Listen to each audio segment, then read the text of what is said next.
আসসালামু আলাইকুম। কেমন আছেন? আশা করি ভালো আছেন। আলহামদুলিল্লাহ, আপনাদের দোয়ায় আমি ভালো আছি। যাই হোক, আমরা আজকে শিখবো কোরিয়ান খেসান থানোর 5 নম্বর ক্লাস। আর গণনার এককের এটা আমাদের শেষ ক্লাস। আর এর পরের ক্লাস আমাদের হবে পরিধানের একক, স্বাদের একক এবং খেলার একক নিয়ে। সো আমরা আজকে শুরু করব গণনার এককের শেষ ক্লাস। আসেন দেখি। আমরা আমাদের বিগত 4টা ক্লাসে শিখছিলাম খেতান থানোর। আমাদের আজকে ক্লাস হবে খেতান থানোর লাস্ট ক্লাস। আসেন দেখি কি কি আছে।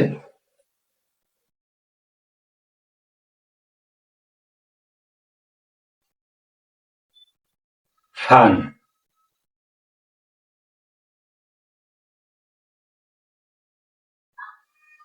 থান, রি,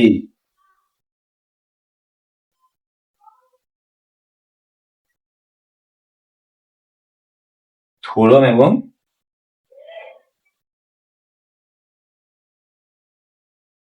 জারু। সেখানে ফান দিয়ে কি বলেছে?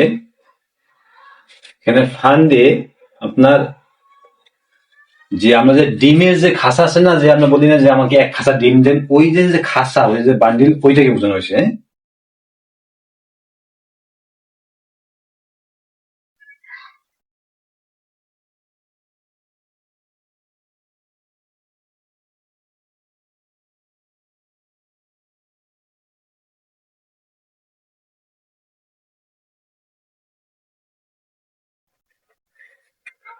থান বলতে এখানে, থান বলতে বোঝানো হয়েছে এই তো আপনার এক টাইপের, আপনার ওই যে বলা না যে এক থান, মানে পেঁয়াজের যে বস্তাগুলো, পেঁয়াজ, রসুন, মরিচ, এই যে আমরা বস্তা বলি না যে আমাকে এক বস্তা দেন, এক বান্ডিল দেন, হ্যাঁ, ওইটা যে থান দ্বারা ওই ধরনের আপনার গোসা বা বান্ডিল বোঝানো হয়েছে।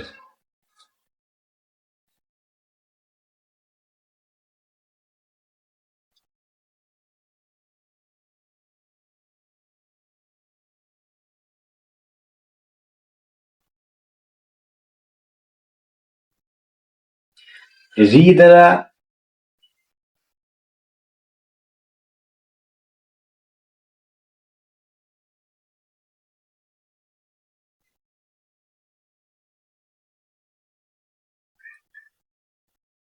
কিলোমিটার বোঝানো হয়। হ্যাঁ, কিলোমিটার বলতে কোনটা? 10 কিলোমিটার, 5 কিলোমিটার দূরত্ব যে কিলোমিটার, ওটা ওটা বোঝানো হয়েছে। থুরুম, থুরুম দ্বারা কি বোঝানো হয়েছে? থুরুম দ্বারা আপনার মাছের যে গোসা বলে না, যে আমরা এক ট্রে মাছ থাকে, আমরা বাজারে যখন মাছ কিনতে যাই তখন যারা মাছ বিক্রেতারা ওই মাছের যে ট্রে নিয়ে বসে, আমরা বলি না যে পুরো ট্রে ধরে আমাকে দেন, ওই যে যে গোসা, ওইটাকে বোঝানো হয়েছে।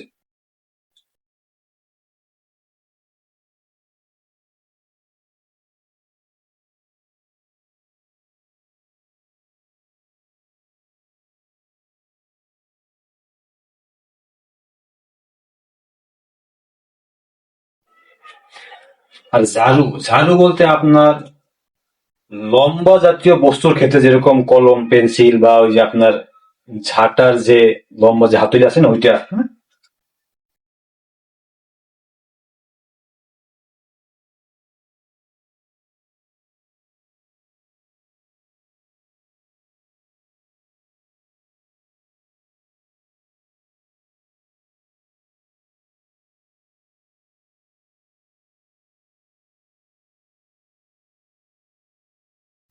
So, আমরা কি বুঝলাম? ফান দ্বারা কি বুঝেছে? ফান দ্বারা আপনার খাসা, মানে ডিমের যে খাসি আছে না, ওই খাসি আর কি। ডিমের, সরি খাসা না, ডিমের খাসি হবে। হ্যাঁ, ডিমের খাসি বা বান্ডিল, যে ডিমের যে বান্ডিল বলতে বলা হয়, ওটাকে বোঝানো হয়। থান দ্বারা গোছা বা বান্ডিল, যেরকম আপনার বলি না আমরা যে এক ঝুড়ি কিংবা এক বস্তা, যে আমাকে এই পুরো বস্তা ধরে দেন, আমাকে পুরো বা এই ঝুড়ি ধরে দেন, ওই ধরনের যে গোছাগুলো হয় আপনার বিভিন্ন মানে তৈরি তরকারি কেনার ক্ষেত্রে, সেক্ষেত্রে থান ব্যবহার করা হয়। আর রি দ্বারা কিলোমিটার বোঝানো হয়। ছুরম দ্বারা প্রাণীর ক্ষেত্রে, প্রাণী অথবা মাছের ক্ষেত্রে, যে পুরা পুরো যে সিস্টেমটা মাছের, যে আপনার ট্রে বলেন কিংবা আপনার ওই আপনার বান্ডিল বলেন, ওইভাবে আপনার থুরম ব্যবহার করা হয় মাছের ক্ষেত্রে। এবং ঝাড়ু হলো লম্বা জাতীয় বস্তুর ক্ষেত্রে, হইতে পারে কলম, হইতে পারে পেন, হইতে পারে ঝাঁটার হাতুড়ি, হইতে পারে যে আপনারা অন্যান্য যে কোনো বস্তু, লম্বা জাতীয় বস্তু আর কি। যাই হোক, আপনারা এটাকে লিখে নেন, নোট করে নেন। আমরা দেখবো এই উদাহরণ এখন।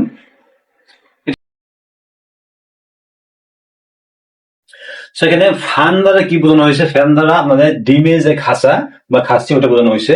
সেখানে উদাহরণ কি বলে? খেরান,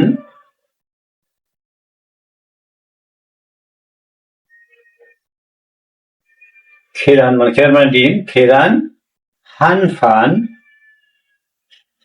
হানফান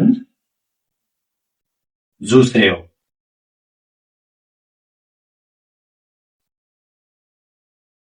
বলছে খেরান হানফান জুসেও মানে আমাকে এক খাসা ডিম দিন। হ্যাঁ,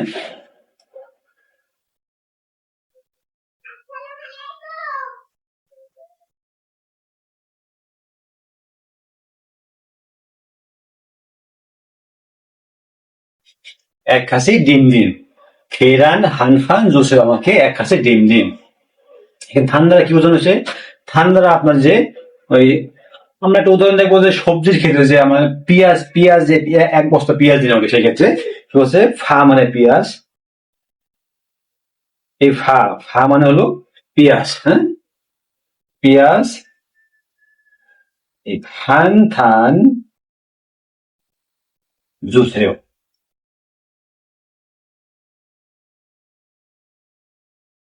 হ্যাঁ, বলছে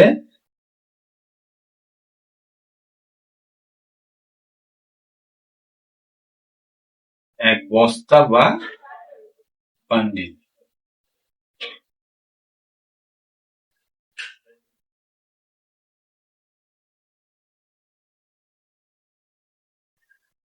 এক বস্তা বা বান্ডিল পেঁয়াজ দিন। ফা হানফান জোসেও। এবার রি কি বোঝানো হয়েছে?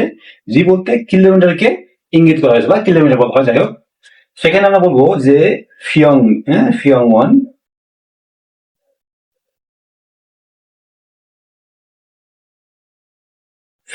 ফিয়ং ওয়ান ইয়গি,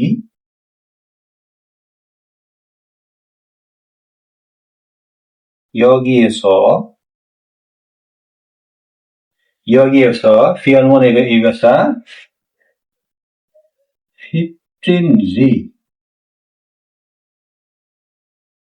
가면 있어요.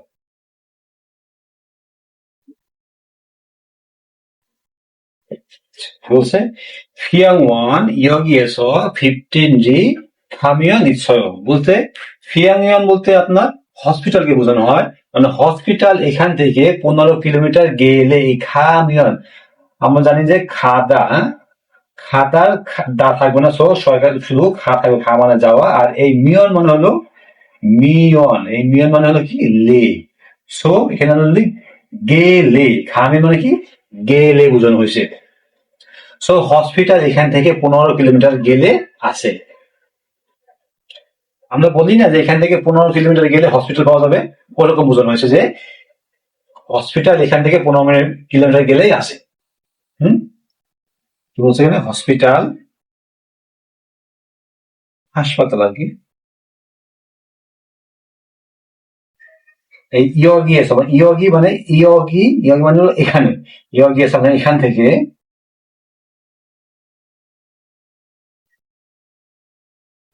15 কিলোমিটার,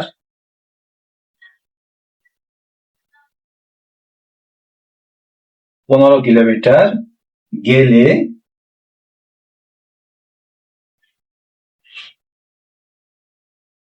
আছে। আমি যেরকম বলি যে এখান থেকে 15 কিলোমিটার গেলেই হসপিটাল পাওয়া যায় বা আছে আর কি, ওরকম ফিয়ং মানে হসপিটাল, ইয়গি এসে এখান থেকে 15 কিলোমিটার গেলে আছে। সেখানে আমরা কি বুঝলাম?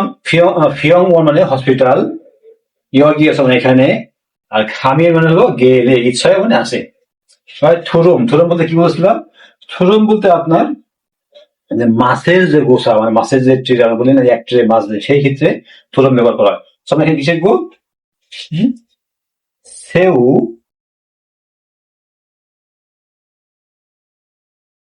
সেউ, এই সেউ মানে হলো চিংড়ি মাছ। সেউ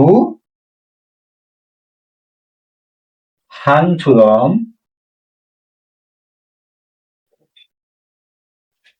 있어요.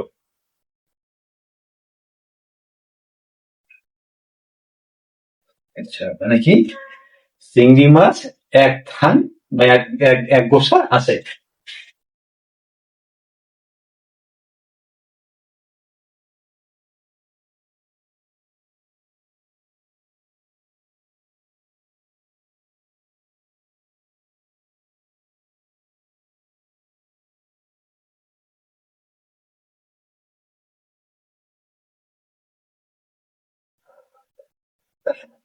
요새 새우 한 투렁 있어요. মানে চিংড়ি মাছ এক গোছা আছে, বা চিংড়ি মাছের এক এক কি বলো এটাকে আপনার এক ট্রে আছে। হ্যাঁ, সেউ হান 투렁 있어요, চিংড়ি মাছ এক গোছা আছে।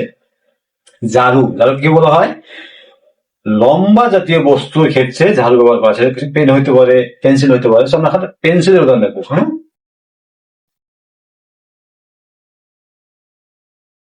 연필,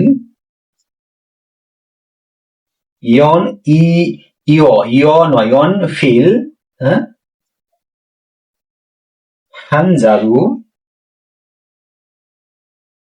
연필 한 자루 있어요.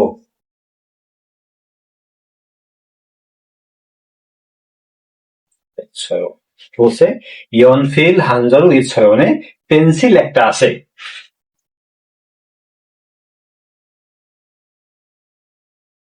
পেন্সিল একটা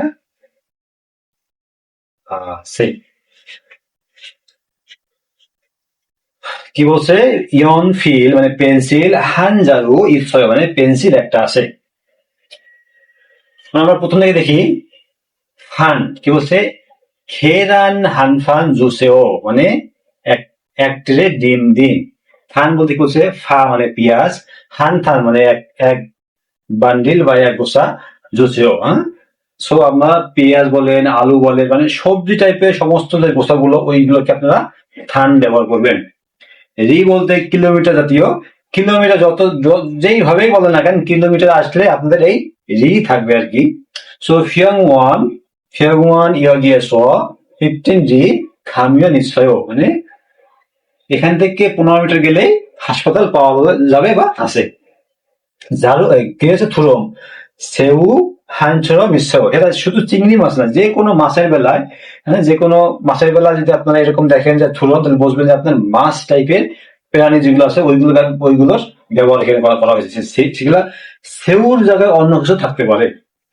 তো ঝাড়ু বলতে কি বলছে?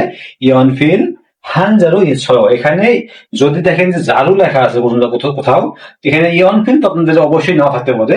সেখানে আপনারা যদি ঝাড়ু দেখেন যে হান ঝাড়ু বা দু ঝাড়ু, সে ঝাড়ু, নে ঝাড়ু, তো আপনারা বুঝবেন এখানে আমাদের লম্বা জাতীয় কোনো বস্তু, কলম, পেন্সিল বা যে কোনো ডান্ডি টাইপের কোনো কিছুকে বোঝানো হয়েছে। সো এই ছিল আমাদের 5 নম্বর ক্লাসের ব্যবহার এবং উদাহরণ। আশা করি আপনারা বুঝতে পারছেন। তারপরেও যদি আপনাদের বুঝতে কষ্ট হয়, আপনারা আমাকে কমেন্টে জানাবেন। আমি আপনাদের কমেন্টে এর সমস্যার সমাধান করার চেষ্টা করবো ইনশাল্লাহ। তো আজকের ক্লাস এখানে সমাপ্তি। ভালো থাকবেন। সালামু আলাইকুম।